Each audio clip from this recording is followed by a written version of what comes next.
Welcome back. جیسے ابھی آپ کو بتا رہے تھے کہ ڈپارٹمنٹ آف ڈیفنس یعنی پینٹاگون نے ایک اعلان جاری کیا ہے کہ ہمیں اب بہت زیادہ خطرہ ہے اسرائیلی جاسوسی سے.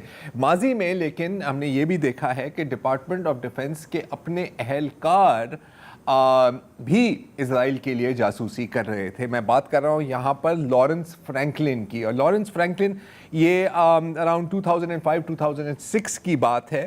یہ ڈپارٹمنٹ آف ڈیفنس کے امپلائی ہوتے تھے اور ان کی ڈپارٹمنٹ تھی کہ امریکن پالیسی ایران کے اوپر کے بارے میں امریکہ کی پالیسی کیا ہوگی. بالکل جیسے آج کل وہ بات چل رہی ہے ان دنوں میں بھی وہ بات چل رہی تھی.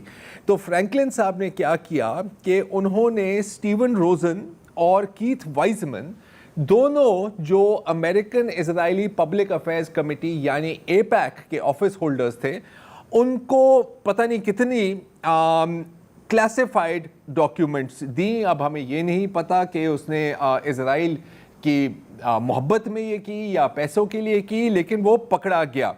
اور کیا ہوا کہ اس کو 13 سال سزا بمشقت اس کو سزا دی گئی. اور جو ایپیک نے کیا کیا کہ جو دو یہ لوگ تھے اس نے کہا کہ جی ہم تو لا تعلقی کا اعلان کرتے ہیں, پتہ نہیں کہاں سے یہ جاسوس آ گئے تھے ہمارے پاس, ان کو ہم نوکری سے نکال دیں گے. اس کے بعد انٹرسٹنگلی انف جو 13 سال کی قید تھی وہ 10 مہینے کی ہاؤس اریسٹ میں تبدیل ہوا. ٹھیک ہے. اور جو دو ایپیک والے تھے وہ کہتے تھے کہ یار جا سمران جا اپنی زندگی جی, تمہارے خلاف کوئی کارروائی نہیں ہوگی. اچھا یہ باقاعدہ ایک پیٹرن ہے جو بار بار ریپیٹ ہوتا ہے. جیسے کہ ابھی انور اقبال صاحب خود ذکر کر رہے تھے اسٹیون پولارڈ کا. Steven Pollard again U S navy میں تھے, مطلب وہ بھی امریکن فوج. جوناتھن پولارڈ, سوری میں پتہ نہیں اسٹیون پولارڈ بار بار کیوں کہہ رہا ہوں. Jonathan Pollard U S navy کے انٹیلیجنس اینالسٹ تھے اور اس نے کئی لاکھ صفوں کے کلاسیفائڈ ڈاکیومنٹس اسرائیل کو پرووائڈ کیے. اچھا 1985 میں ان کو پتہ لگا کہ شاید گھیرا تنگ ہو رہا ہے میرے گرد, تو وہ چلے گئے اسرائیلی ایمبیسی کہ جی مجھے پناہ چاہیے. پناہ اسے اس وقت نہیں ملی لیکن ہاں وہ گرفتار ضرور ہو گئے اور ان کو عمر قید کی سزا دی گئی. تقریباً 30 سال جیل میں گزارے لیکن پھر 2015 میں ان کو پرول مل گئی کہ یار تم مطلب اتنے برے انسان نہیں ہو, تم آرام سے آگے پیچھے گھوم سکتے ہو. اور پھر اس کے 5 سال بعد جب پرول کی مدت ختم ہوئی تو وہ اسرائیل روانہ ہو گئے. اچھا اسرائیل میں جب وہ اسرائیل پہنچے تو باقاعدہ آپ دیکھیں کون ان کا استقبال کر رہے ہیں, نیتن یاہو خود استقبال کر رہے ہیں. اچھا جب تک یہ, اور دیکھیں سجدہ بھی کر رہے ہیں زمین پر پولارڈ. اچھا جب تک یہ اسرائیل پہنچے نہیں تھے تو اسرائیل اس موقف پر قائم رہا تھا کہ جی ہمارا اس بندے کے ساتھ کوئی تعلق نہیں ہے, اگر اس نے کوئی کام کیا بھی ہے تو اس نے مطلب اپنے بلبوتے پہ کیا ہے, ہم نے اس کو کچھ نہیں کہا. لیکن جیسے ہی وہ وہاں پر لینڈ کیا تو بڑی وہاں پر سیلیبریشنز بھی ہوئی اور باقاعدہ اس کو گلے لگایا گیا اور کہا کہ یار نہیں یہ تو ہم ایسے ہی کہہ رہے تھے, یہ ہمارا ہیرو ہے تو ہمارا ہیرو اور ہمارا ہی بندہ تھا.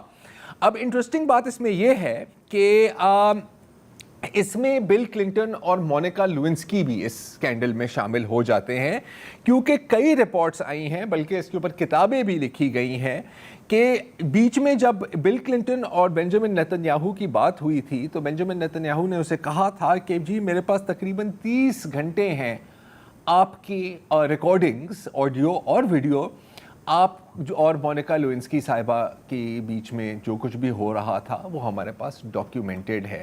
اور اس وقت کہا جا رہا تھا کہ بل کلنٹن کو کہا تھا کہ یار آپ تھوڑا ہولا ہاتھ رکھیں پولارڈ پر. اور ایک اور انسائڈ اسپائی تھا جس کا کوڈ نیم صرف میگا ہمیں بتایا جاتا ہے, جو بہت ہائیلی پلیس تھا یو ایس گورنمنٹ میں لیکن اصل میں وہ اسرائیل کے لیے کام کر رہا تھا.